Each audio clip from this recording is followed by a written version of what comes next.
Okay, welcome everybody to the hottest MCs in the game, the most controversial, most celebrated list in the music business and beyond. Everybody submitted their top 10 list, and we averaged that out, but this time we did something different. We let the fans weigh in. We wanted to hear what the fans had to say, who they believe was the top 10 MCs in the game.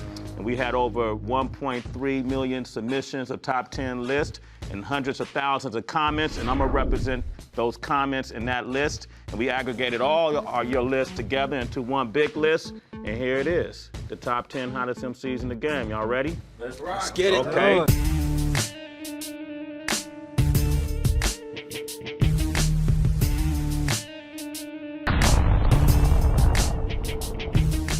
The number 10 MC in the game right now is Raekwon. Deep pockets with the 8 on me, sleep with the safe in the wall, the camos on with the makeup and all. Swap 645, twist reaper in the flicks, pocket.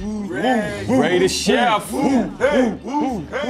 Wu-Tang Clan, Cuba Links 2, what an incredible album. He definitely brought that classic, Wu-Tang lyricism, what they were always known for.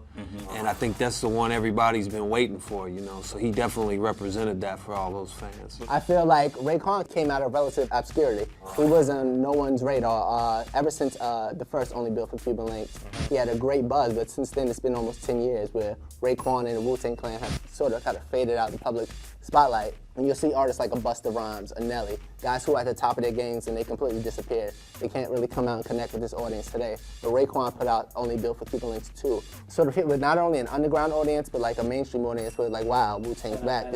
Honestly, like one of those things where it's like a hip-hop breath of fresh air that you need every once in a while. Quality record. Exactly, Yeah, you know what I mean? record. The new wave of MCs, that's dope and everything, but you always have to go back to where it all started. Raekwon is one of those original architects. And I think over the years, he's probably played with it of trying to make music, he's trying to push more records. And they got back to a point, it's like, you know what?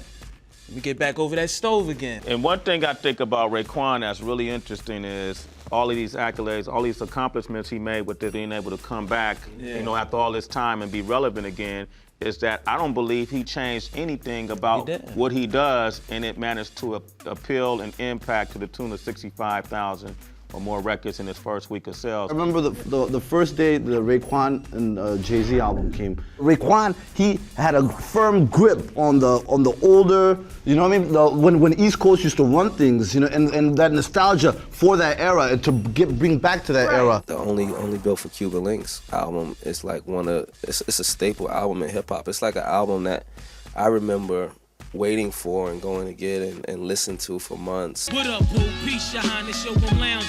Big style, y'all niggas is the flyers. Moves you're making, true five chooses, shaking out a rape patient. People from that era, their internet game in terms of getting a presence and that kind of thing is not what it is the same as some of these newer artists, but Ray has managed to do that as well, even if it was for, some infamous occasions. Yeah, like whatever, you call it whatever you want to, More but than anything, he managed for the people to pay attention to him. These people understand the age. It doesn't matter if they want to get in on it.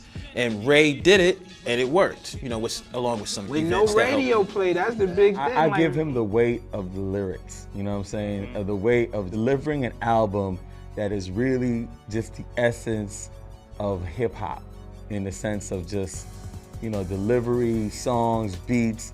I think to a certain degree you have to give somebody their props when they're able to pull it out, especially when people are looking at you like that whole era is over. Right. The great thing about the era that we're in right now is that you do have a lot of younger kids who are reaching back, you know what I'm saying, to the past and appreciating and respecting the legacy of hip hop more than I've ever seen in a long time.